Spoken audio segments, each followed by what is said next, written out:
আসসালামু আলাইকুম। চলে আসলাম আমাদের রান্নাঘরে। আমি আজকে কপি দিয়ে কই মাছ রান্না করব। আমি এখন কপি ভাপ দিয়ে নেব।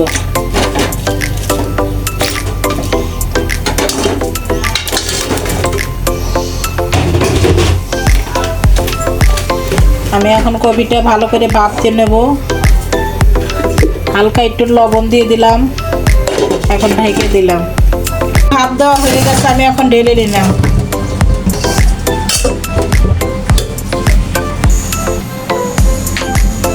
আমি এখন সরষের তেল দিয়ে দেব। কপিটা ভেজে নেব।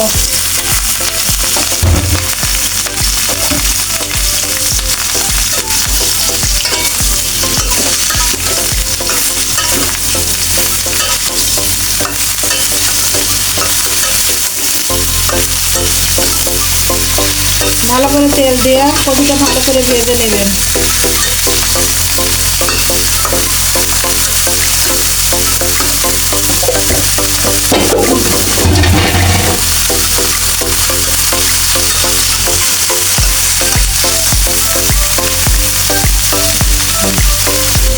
আমার ভাজা হয়ে গেছে, আমি এখন এটা ঢেলে নেব।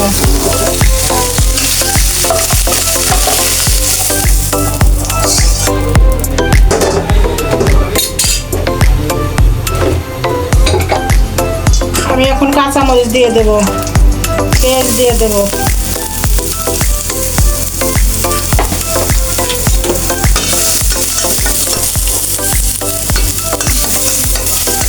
এখন আমি এভাবে তেল ভেজে নেব। একটু আদা রসুন বাটা দিয়ে দিলাম। তেল একটু আমি কম দিচ্ছি, কারণ ওই কপির সাথে তেল আছে।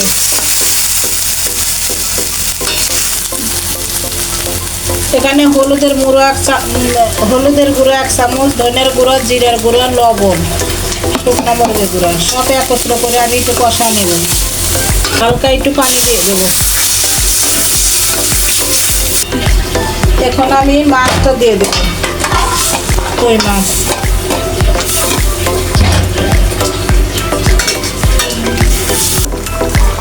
আমার মাছটা কষানো হয়ে গেছে, আমি এখন একে একে সব মাছ উঠিয়ে নেব।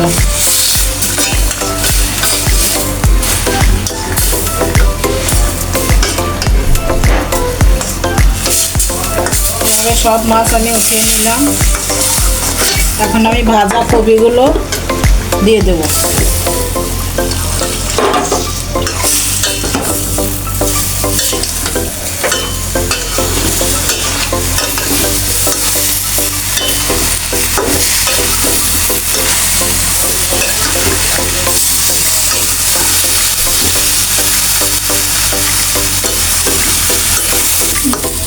আমি এখন জল দিয়ে দেব।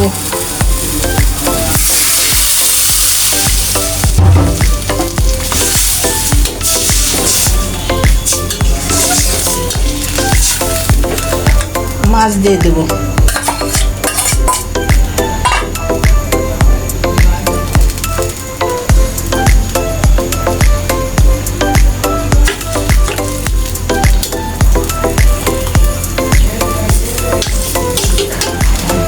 এখন ঢেকে দেব, আস্তে আস্তে তাহলে হয়ে যাবে তরকারি।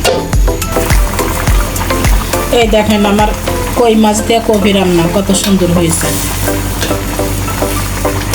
তরকারিটা হয়ে গেছে, আমি এখন পরিবেশন করব। এই দেখেন আমি দেশি কই মাছ দিয়ে কপি রান্না করলাম। দেখেন কত সুন্দর হয়েছে। আপনার আপুকে একটা লাইক, শেয়ার, সাবস্ক্রাইব, কমেন্টে জানাবেন কেমন হয়েছে। আল্লাহ হাফেজ, সবাই ভালো থাকেন।